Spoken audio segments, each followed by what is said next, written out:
Hello everyone! Hot on the heels of my video, The 50 Motorcycle Facts You Don't Know, today I wanted to dive into the waters of the 7 most frequently asked motorcycle questions you might ask yourself before becoming a two-wheel degenerate such as myself. Why am I making this? Because I heard you guys like lists. And by God, Yammie will give you lists. I will spoon feed you lists and motorcycle information like the unfettered and insatiable cretin that you are. You ever seen my 600-pound life? You know the little dude that feeds the big lady? Yeah, that's what this relationship is like. And I'm making this because I get so many questions every day that it only makes sense to try and consolidate them. I went and asked people on Instagram what they wanted to know about motorcycles, so if you wanted to be featured in this video, well, too bad, you should have been following me on there.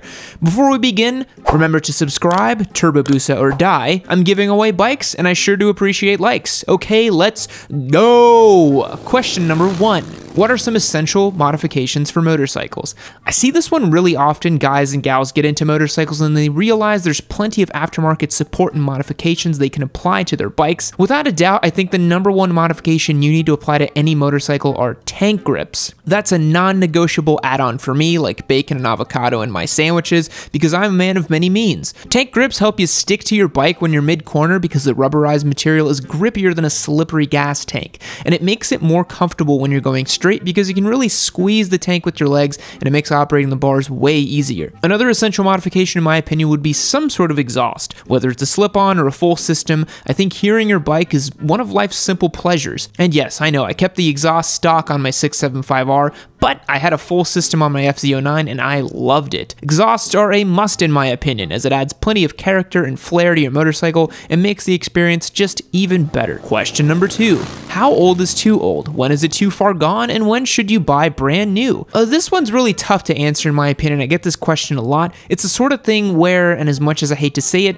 it really depends. There's 40-year-old bikes that are in way better shape than 4-year-old motorcycles. It's a case-by-case thing. But I'll tell you this, after working on the Hentai Hornet, the internet's favorite ship bike, I would say that when you're looking at buying a used bike, try to know exactly what you're buying. There are bikes that are just not worth it. They've either sat outside for far too long, have corroded or rusted components, or are just plain not working properly, and it's just going to take too much effort to get them to work. A buddy of mine once said to me, it's way more fun to ride than it is to wrench on your bike in the garage. Now, as far as buying brand new, again, it depends. If it's your dream bike, there's nothing better than buying a brand spanking new motorcycle. Everything feels fresh, you have a factory warranty, and you're gonna ride for at least 2 years completely worry-free. Unless you bought a Euro bike. Ask me how I know. And you might be saying, wow, this guy sounds like he treats his motorcycles like they're disposable objects, and boy, you'd be right. Question number 3. How do you control the bike when it's leaned over? Why doesn't it fall? What does it feel like to lean a bike over? New riders tend to worry about what it feels like to lean a motorcycle over, but honestly, you shouldn't worry about it at all. Leaning a bike over feels extremely natural. Once you hop on, you'll notice that you're not making the bike lean, but rather you're simply coaxing the bike to do what it already wants to naturally do. Motorcycles are designed to lean when making a turn, and the physics are going to back you up. Now, the reason it doesn't fall over is sort of complicated, but it basically boils down to gyroscopic forces, physics, and tire grip. You'll be pleasantly surprised at how easy it is to lean the bike over. As far as how to control it when it's leaned, you'll play around with this and notice that you can pick the bike up mid-corner, and you can also practice in a safe environment by braking when you're leaning, and you'll see that the bike just wants to stand up straight. There's plenty more to say about this, but please, for the love of God,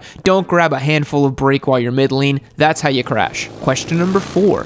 Will insurance be as bad as people say? How much should I pay? That rhymed. In true cop-out form, again, it really depends on your situation. If you're an 18-year-old kid buying an R6, you're going to pay an ungodly amount of money for insurance. If you're a 35-year-old getting an FZ07, you'll be pleasantly surprised by how little you pay. It also depends on how many accidents, tickets, and claims you've filed. Motorcycle insurance is actually much cheaper than most folks expect, even for comprehensive coverage, which I cannot stress to you enough that you should not get solely liability coverage. So while insurance is an added cost, it's not as bad as you think. Question number 5. What bike should I get if I weigh X amount or am X feet tall? Besides the infinite should I get an R3 or a Ninja 300 question, I get this one a lot. It's usually shorter guys or gals who are concerned with race bike seat heights, or some really huge dude who doesn't want to look like a monkey having sex with a football when they're riding. And I get it. People come in lots of different shapes and sizes, and motorcycles come in, well, a couple different sizes. So here's the lowdown. I can't tell you with just my words what you should ride. If I only have your height and weight, that's actually not enough for me to sort out what bike you should ride. You could be 5'5" but have a 31-inch inseam. Maybe you're all legs. I don't know. You could be some spindly looking Skeletor person.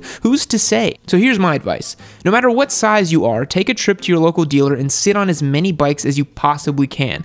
This is going to maybe take like 2 hours out of your weekend, but it's going to be hugely valuable. Try to visit a full-line dealership that has everything from cruisers to 1000cc race bikes so you can really understand what you'll fit on. The staff there will be more than glad to help you sit on some bikes, and if they're not, that's an awful dealership and they don't deserve your money. Let them know you're a new rider and you just need to try out some bikes. It's also not to say that you can't ride a certain bike if you can't flat-foot it, but it does make it way easier to ride a motorcycle if you can confidently control them. Question number 6. How do I deal with angry drivers on the road? According to YouTube, riding a motorcycle in America means that you're about to ride across a Mad Max-style wasteland where people all have guns and are ready to kill you. Road rage videos, since they get tons of views, have warped perceptions for aspiring motorcyclists. I have 2 thoughts on this. If you find yourself constantly saying, "Wow, everyone on the road is an idiot. I am such a great driver. I wish people didn't drive so terribly," chances are you're probably a crappy driver. Riding a motorcycle in traffic is all about trying to be as defensive and predictive as possible because you will not win against any car, no matter the size. Again, ask me how I know. Furthermore, road rage is just the biggest waste of energy I can think of.